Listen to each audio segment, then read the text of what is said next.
আর মমতার পুলিশকে বলবো যে আপনারা মমতার পুলিশ শুধু নয়, মুসলিম লীগের পুলিশ হয়ে গেছেন। দ্য গ্রেট ক্যালকাটা কিলিং এর সময় সুরাবর্দির পুলিশের যে ভূমিকা ছিল, ব্রিটিশের পুলিশের যে ভূমিকা ছিল, ঠিক একই ভূমিকা আপনারা নিয়েছেন। আপনাদের পস্তাতে হবে ভবিষ্যতে, এটুকু বলবো। আর মমতা ব্যানার্জিকে বলবো, কালী পুজোতে কাকদ্বীপের ঘটনায় নো গ্রেপ্তার, মন্দির বাজারে জগদ্ধাত্রী মূর্তি ভাঙায় নো গ্রেপ্তার, গতকাল কুলপিতে বজরংবলীর মূর্তি ভাঙাতে নো গ্রেপ্তার। অতএব আপনি পশ্চিমবাংলায় যে তুষ্টিকরণের রাজনীতি করছেন, হিন্দুদের পুলিশ ব্যবহার করে দমন পীড়ন করে তাদের বিরুদ্ধে যে যুদ্ধ ঘোষণা করেছেন, এর ফল আপনাকে ভুগতে হবে। এবং সমগ্র পশ্চিমবাংলার হিন্দু সমাজকে, ভারত মাতার সন্তানদের ঐক্যবদ্ধ হওয়ার আবেদন জানাবো, যাতে আমাদের এইরকম ভাইরা যারা ধর্ম পালন করতে গেছেন, গীতা পবিত্রতা রক্ষা করতে গিয়ে আজকে তাদের এই পরিণতি হয়েছে। ইসলাম ধর্মাবলম্বী কোনো প্রোগ্রামে যদি আশেপাশে শুকুরের মাংস একইভাবে করা হতো এবং এমন যদি ঘটনা ঘটতো, মমতা বন্দ্যোপাধ্যায়ের পুলিশ কি কোনো ব্যবস্থা নিতেন সেই মুহূর্তে? যা পরিস্থিতি, মানে এই মালদা মুর্শিদাবাদ বা যে ঘটনাগুলো আপনি উল্লেখ করলেন। সম্প্রতি কালী পুজোয় কাকদ্বীপ, জগদ্ধাত্রী পুজোয় মন্দির বাজার এবং বজরংবলী কালকের যে কুলপির ঘটনা, এরকম আমি গত 6 মাসে, ধুলিয়ান শামশেরগঞ্জ তো 1 বছর পেরিয়ে গেছে, আমি 100 উদাহরণ দিতে পারি যেখানে পুলিশ একটা চোখ বন্ধ করে রেখেছে মমতা ব্যানার্জির নির্দেশে। কমপ্লিটলি হিন্দুদের উপর অত্যাচার করা হচ্ছে, হিন্দু বিরোধী সরকার।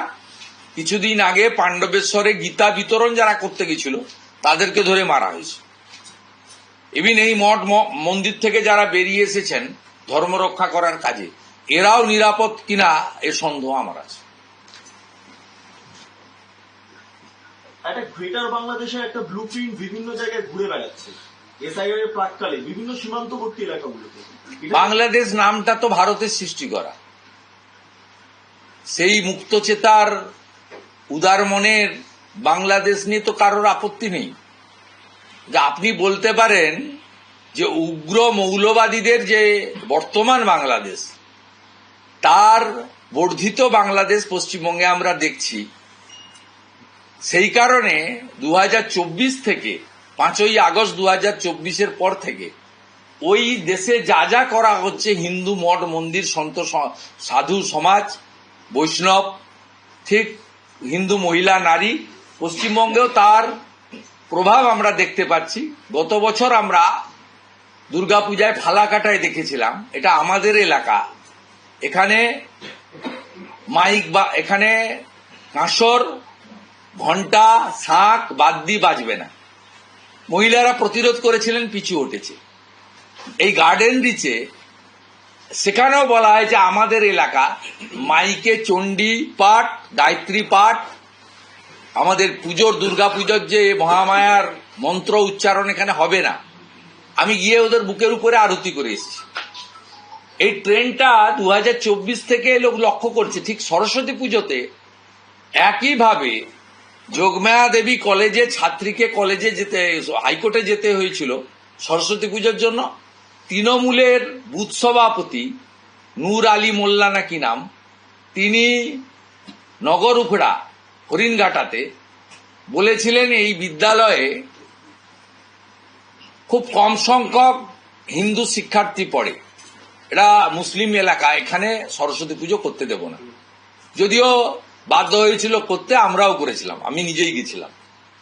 এই যে টুকরো টুকরো ঘটনা, শেষ দুর্গাপূজাতে বাংলাদেশের জামাতিদের স্টাইলে ফরাক্কার মহেশপুরে নির্ঘণ্ট টাঙ্গিয়ে দেওয়া হয়েছিল। এই সময় এখানে কাঁসর বাদ্য, ঘন্টা, আরতি, মাইক বাজবে না। ঠিক বাংলাদেশে যেভাবে ওখানকার সরকার এবারে বলে দিয়েছিল যে অসুরের মুখে দাঁড়ি রাখা যাবে না এবং এই সময় আপনারা পুজো করতে পারবেন না। মানে আমাদের গুপ্ত পঞ্জিকা হোক, বিশুদ্ধ সিদ্ধান্ত মতে হোক, যে মতেই যে আমাদের পঞ্জিকা অনুযায়ী, যে টাইম অনুযায়ী দেবীর বোধন, কলাবুর স্নান, অষ্টমীর পুষ্পাঞ্জলি, নবমীর আরতি, সিঁদুর খেলা, নিরঞ্জন, মায়ের নিরঞ্জন, সেটা ওরা বলেছিল না, এটাতে আপনার পঞ্জিকা মতে হবে না, হবে আমরা যখন যখন বলে দেবো এই টাইমে অফ রাখতে হবে। সেটা আমরা ফরাক্কার মহেশপুরে দেখেছিলাম। আমি পোস্ট করার পরে ওখানকার আইসি গিয়ে ওই লেটার তুলতে বাধ্য হয়েছিল। একইভাবে কলকাতার কাছে মহেশতলাতে বিধর্মীদের হাতে যে তুলসী মাতাকে আমরা দেবী বলি, তুলসী রানী বলি, এবং ভগবান কোথাও জল পর্যন্ত গ্রহণ করেন না তুলসী পত্র না দিলে। তো প্রত্যেক হিন্দুর বাড়িতে শ্বেত তুলসী, কৃষ্ণ তুলসী সব বাড়িতেই পাবেন, সমস্ত বাড়িতেই পাবেন। যাদের জায়গা নিয়ে আলাদা কথা, ফ্ল্যাট সিস্টেমে থাকেন তাও তারা রাখেন, সব বাড়িতেই পাবেন। এবং গ্রীষ্মকালে মাতা তুলসীকে জলদান করা হয় 1 মাস। কার্তিক মাস দামোদর মাস হিসেবে পালন করা হয়। সন্ধ্যাবেলা তুলসী কৃষ্ণ প্রিয়াসী নম নম, এই তুলসী মন্ত্রের সাথে সাথে দীপদান করা হয়। সেই তুলসী মঞ্চকে মহেশতলাতে বিধর্মীরা পুলিশের সামনে তুলে ফেলতে আমরা দেখেছি। এই হচ্ছে পশ্চিমবঙ্গের বর্তমান অবস্থা। এই রকম হিন্দু ছেলেরা আছে, তাই বাঁচিয়ে রেখেছে। এদের সঙ্গে আমি আছি, আমার সব দিয়ে আছে। এর জন্য রাজনীতির কোনো, কারোর রাজনীতির লাইসেন্স লাগবে না। বাঁচাতেই হবে, বাঁচাতেই হবে এবং বাঁচবে। হিন্দু জাগরণ ঘটছে। আমি ধীরেন্দ্র শাস্ত্রীকে ধন্যবাদ দেব, বাগেশ্বর বাবাকে। তিনি একদম স্পষ্ট কথা বলে দিয়েছে যে পশ্চিমবঙ্গে হিন্দু জাগরণ না হলে ভারত হিন্দু রাষ্ট্র হবে না। দাদা, এই যে ভোটের আগে দেখা যাচ্ছে হিন্দুদের রক্ষার জন্য এত রাজনৈতিক দল তৈরি হচ্ছে, প্রতিদিন একটা একটা করে রাজনৈতিক দল প্রেস কনফারেন্স করে নিজেদের। ও মমতার বি টিম, এটা অনেক দিন ধরে আছে। এদের টার্গেট হচ্ছে বিজেপি এবং আমি। ময়দান কাণ্ডে চুপ কেন? এরা আমার বিরুদ্ধেই সবচেয়ে বেশি বলে, এবং আমার ভাই সৌমেন্দু অধিকারী বিজেপির প্রার্থী ছিল, তাকে হারানোর জন্য ওখানে প্রার্থী দেওয়া হয়েছিল বিদেশ বসু মাইতিকে, এবং তৃণমূল ফান্ডিং করেছিল 2 কোটি টাকা, প্রচুর ব্যানার পোস্টার, শেষে 3,500 ভোট পেয়েছিল। এগুলো করে কিছু হবে না। যারা হিন্দুদের রক্ষা করতে চান তারা নরেন্দ্র মোদীজি, যোগীজির বাইরে কিছু ভাবেন না, এটা খুব নিশ্চিন্ত থাকতে পারেন। মোদীজি আছেন বলে, যোগীজি আছেন বলে, অমিত শাহজি আছেন বলে হিন্দুরা ভারতবর্ষে সুরক্ষিত রয়েছে। আমাদের ভিডিও ভালো লাগলে লাইক এবং শেয়ার করুন।